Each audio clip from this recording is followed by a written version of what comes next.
Olá pessoal, sejam todos bem-vindos à nossa aula de Física. Eu sou o professor Dene e a aula de hoje é destinada à primeira série do ensino médio e o assunto é trabalho de uma força. Esse assunto se encontra no volume 2, exatamente na página 45. Então vamos lá tratar do assunto trabalho. Vou iniciar aqui citando a parte teórica do livro-texto, que diz o seguinte: trabalho é uma palavra usada tanto na física quanto no nosso cotidiano. Informalmente, o termo trabalho é sinônimo de tarefa, profissão ou ofício. Beleza? Então, olha só. Observe que o livro-texto ele começa com uma leve introdução sobre o assunto, mas o que eu quero passar para vocês é de forma direta qual é o conceito de trabalho. Então, gente, nós devemos partir do princípio que trabalho é o esforço, é todo o esforço, né, de uma força. Quando eu falo esforço de uma força, quer dizer que apenas a força pode exercer trabalho. Então, todo esforço, né, de uma força capaz de transferir ou transformar energia é chamado de trabalho. Tranquilo? Então, todo esforço que provém de uma força capaz de transferir ou transformar energia é chamado de trabalho. Nós temos três tipos de trabalho. Nós temos o trabalho motor, o trabalho resistente e o trabalho nulo. Cabe eu falar a respeito de cada um, né? Então vamos inicialmente falar do trabalho motor. Então, se o trabalho é uma característica da força, então nós temos que ver o que ocorre quando o esforço de uma força está no mesmo sentido do movimento do objeto que sofre a ação dessa força. Então nós vamos ver inicialmente aqui, ó. Cadê? Não tem aqui. Aqui ele passa antes de irmos direto para o trabalho motor. Olha só aqui o que ele cita como teoria. Trabalho é uma grandeza escalar definida pela quantidade de energia transferida de um sistema a outro ou transformada de um tipo em outro. O trabalho é representado por tal e é medido em Newton por metro. Beleza? Eu quero falar aqui, trabalho motor. Então, gente, no trabalho nós temos que conhecer duas grandezas fundamentais, que é a força, que é quem vai exercer trabalho, e se o corpo que sofreu a ação da força ter um certo deslocamento, a partir desse momento surge trabalho. O que eu estou querendo dizer? Que apenas a força aplicada em um corpo não é o suficiente para afirmarmos que está existindo trabalho. Para existir trabalho é necessário que tenha deslocamento no corpo analisado, beleza? Ou seja, o que é deslocamento? Ou seja, movimento. Tem que seguir aqueles padrões lá de referência. Então, o movimento é quando um corpo muda sua posição em relação a um referencial. Tranquilo? Então, a partir do momento que tiver movimento, ou seja, deslocamento, tem trabalho. Então, força nós temos que nos atentar, ou em termos, prestar atenção em duas grandezas físicas, força e deslocamento. Aqui no livro texto dá para vocês aqui a equação do trabalho.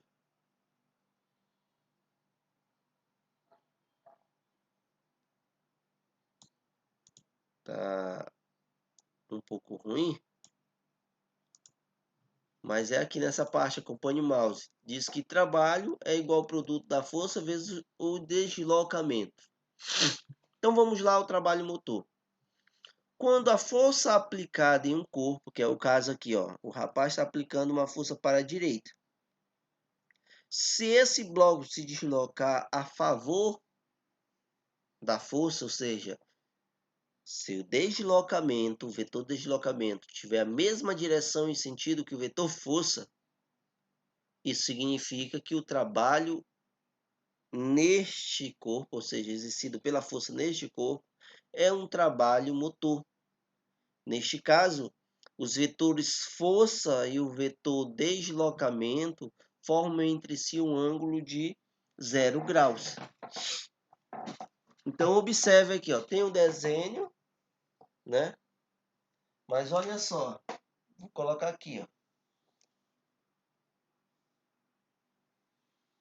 Eu tenho esse bloco e eu aplico uma força neste bloco. Tranquilo? Se esse bloco se deslocar também para o mesmo sentido da força, ou seja, para cá, se ele se deslocar para cá, ΔS, ou seja, os vetores força e deslocamento têm a mesma direção e mesmo sentido e formam entre si um ângulo de 0 graus. Ah, professor, então 0 graus é quando tiver tudo para a direita? Não, toda vez que os vetores estiverem na mesma direção e mesmo sentido, o ângulo formado entre esses vetores é de 0 graus.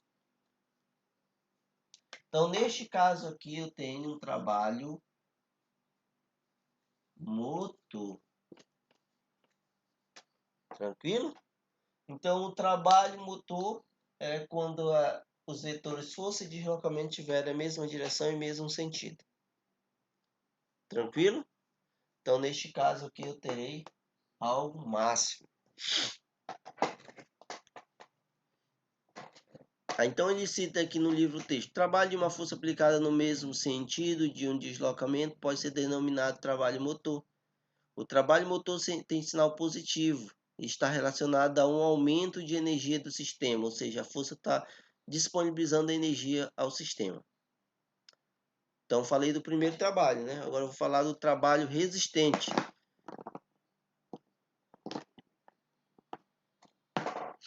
Agora, observe, tem um rapaz aplicando uma força no bloco e tem atrito entre a superfície do bloco e o solo. Ou seja, quando ele puxar, o que diz o atrito? É uma força que se opõe ao deslizamento da superfície. Então, neste caso aqui, quando ele puxar o bloco para um lado, o atrito vai estar no sentido contrário. Então, observe que a força que nós iremos analisar não é mais a força aplicada pelo rapaz. Nós vamos analisar uma outra força, que é a força que está se opondo ao deslizamento, que é a força de atrito. Então, neste caso, a força de atrito vai estar retirando energia do sistema. Então, como é que seria isso aqui, ó? Seria isso.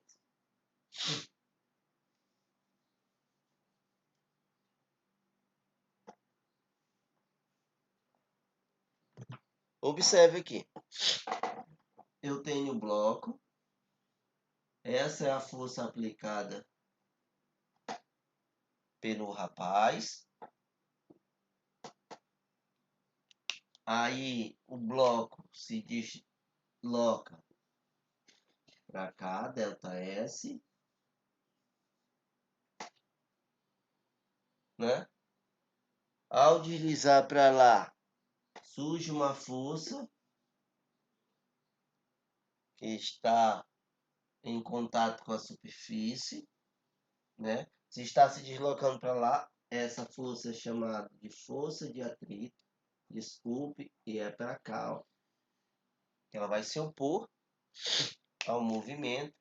Então, se eu analisar o trabalho da força F, F com deslocamento é trabalho motor. Mas força de atrito, até pinchar aqui.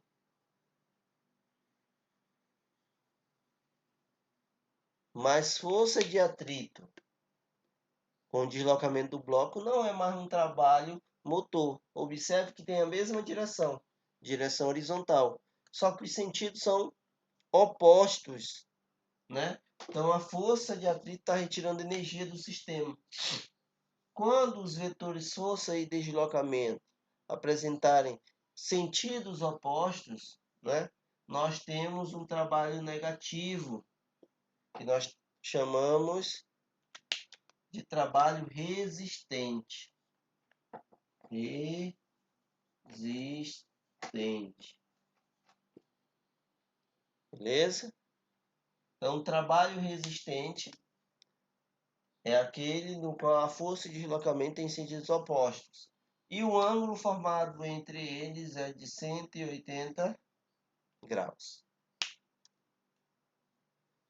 Tranquilo?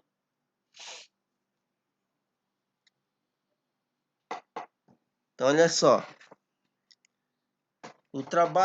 O livro texto diz: o trabalho realizado por uma força no sentido contrário de deslocamento é obtido pelo produto entre a intensidade da força e deslocamento sofrido pelo corpo, com sinal negativo. O trabalho de uma força aplicada no sentido contrário de deslocamento do corpo pode ser denominado trabalho resistente. O trabalho resistente tem sinal negativo e está relacionado a uma redução da energia do sistema, ou seja, a força de atrito retira energia do sistema. Vamos agora ao trabalho nulo. O próximo trabalho. Vou utilizar o mesmo desenho. Agora,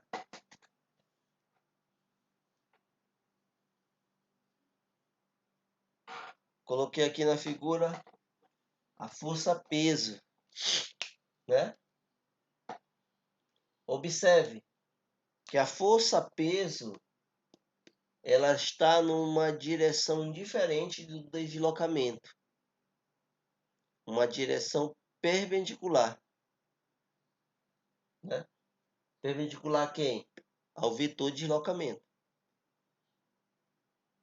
Também é perpendicular ao vetor força de atrito e o vetor força. Mas o trabalho, a equação do trabalho, relaciona a força com deslocamento. Então, observa, prolongando aqui, ó.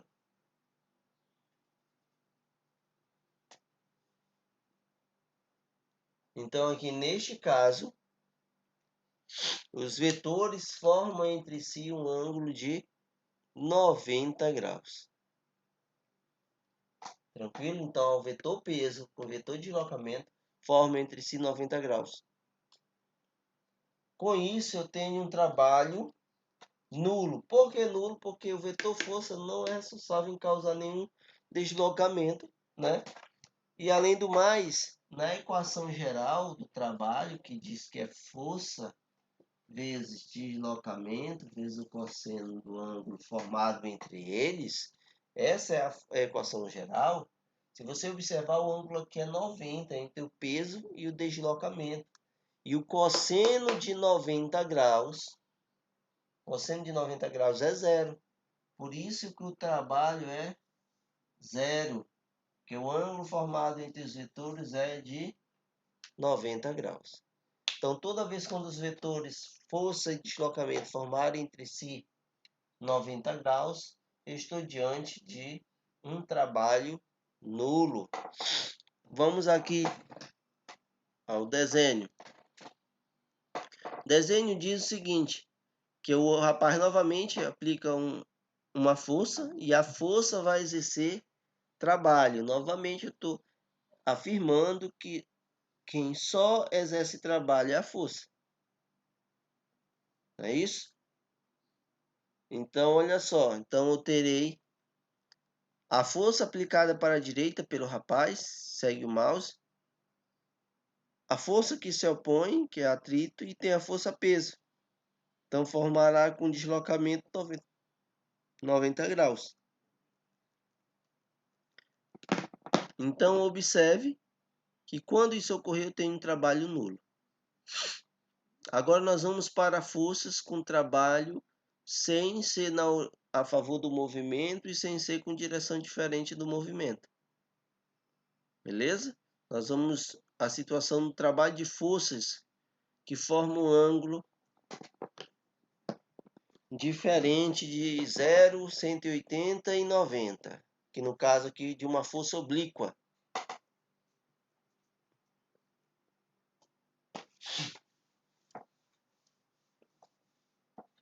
Acompanhando.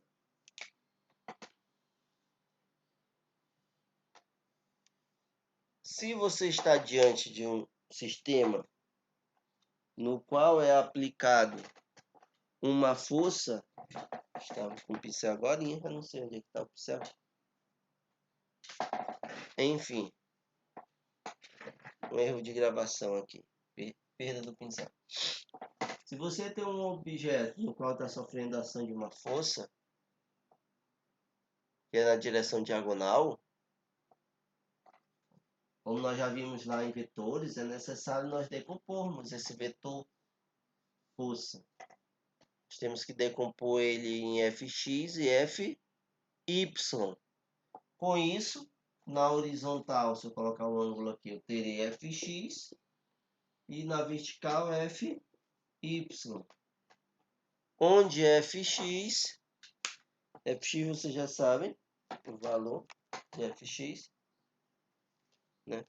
E de fy, fx seria f do lado do ângulo, cosseno do ângulo alfa, e fy, f seno do ângulo alfa. Ou seja, quando as forças foram aplicadas formando um ângulo, com forças oblíquas, desculpe, você precisa decompor o vetor. E decomposição de vetor nós já vimos nas aulas anteriores, tá? Vamos agora para o trabalho de uma força variável. Tudo isso que nós estudamos aqui é trabalho de uma força variável. Por quê? O trabalho é dividido em duas partes. Trabalho para forças constantes e o trabalho para forças variáveis. Então vamos agora para o trabalho de forças variáveis. Aí aqui o exemplo ele dá diversos tipos. Ele abre até mais do que eu faço na sala. Ele coloca o trabalho de forças oblíquas, força resultante. Mas a ideia já foi passada aí com vocês, então é bem simples mesmo. Aí aqui ele dá o trabalho da força-peso. Aí ele dá exemplo aqui, o peso para baixo, que é o caso de um rapaz jogando uma bola para cima. Quando ele joga a bola para cima, o deslocamento é para cima, mas a força-peso está para baixo. Então, neste caso aqui, nós temos um ângulo de 180. Os vetores estão opostos. Então, neste caso, eu tenho um trabalho resistente. Tranquilo? Trabalho resistente, já sabemos aqui como é que é. Vamos a um exemplo aqui. Desse da bola aí.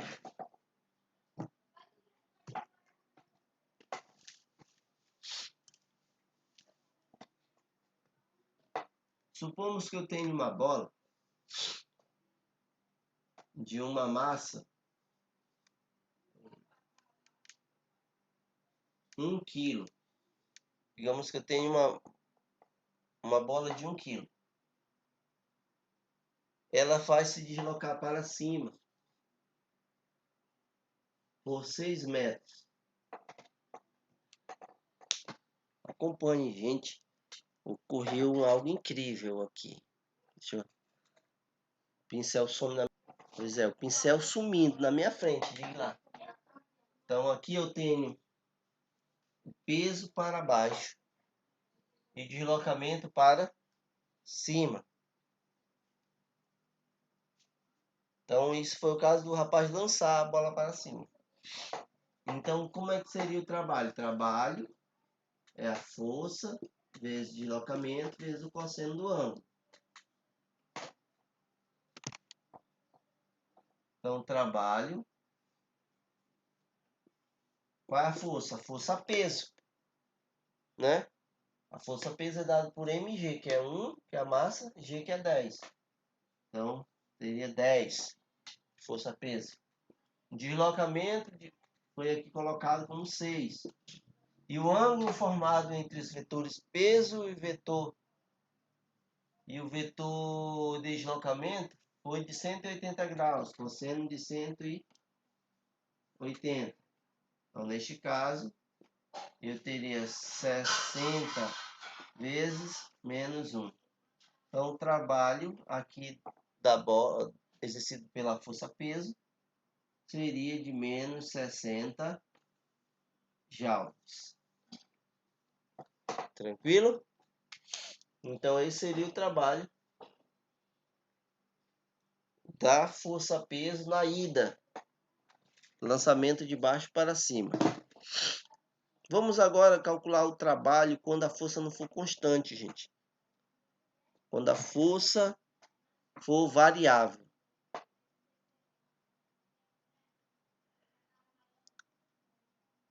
Vamos aqui, trabalho de forças variáveis. Toda vez quando você se deparar com gráficos, que é o que vai ocorrer, porque o que representa a mudança da força, olha aqui, aqui é força constante, né? Agora, quando ocorrer da força mudar, ou seja, aumentar ou diminuir, para nós calcularmos o trabalho é bem simples. O livro texto ele ainda explica aqui uma série de porquês, mas eu prefiro ir direto ao assunto. Então, quando ocorre isso, quando a força for variável, né, só basta nós calcularmos o trabalho a área da figura. Então, para calcularmos o trabalho de uma força variável, só resta nós calcularmos a área da figura. Então, aqui dá um exemplo, ó, a força elástica está mudando, né? A força está mudando. Então, só basta calcular a área da figura. Então, vou pegar uma figura que nem essa aqui, ó. Ó, ele diz que trabalho é igual à área da figura. Então, digamos que fosse essa aqui, que não é o caso. Se fosse uma outra, no qual fica nítido a mudança na força. Então, só basta calcular aqui de um retângulo, base vezes altura. Se fosse um triângulo, base vezes altura dividido por 2. Ou seja, para calcular o trabalho de forças variáveis, só nos resta calcular a área. Beleza? Então, a área da figura corresponde ao nosso trabalho. Então, no fim, o trabalho tem que ser dado em joules. Tranquilo? Então, para forças constantes, você utiliza a equação. Para as forças variáveis, você simplesmente calcula a área da figura. Ficou claro? Então, com isso, gente, você resolve os exercícios, né? Resolve os exercícios. Aí, qualquer dúvida, vocês perguntem na tutoria. Tranquilo? Tem vários exercícios. Olha só. Esse aqui, ó. Exercício 2. Neste momento aqui, ó, a força está mudando. Então, calcula a área dessa figura toda. Que neste caso aqui seria a base de um triângulo, né? De um triângulo. Base 100, a altura 100, dividido por 2. No caso seria 10.000, então daria 5.000 aqui. Tranquilo? Já aqui de 100 até 300 tem 200. 200 vezes 100 tem 20. Então aqui daria 25.000 joules de energia, que equivale a 2,5 vezes 10 a quarta joules. Tranquilo? Então espero que tenham compreendido e até a próxima aula. Forte abraço.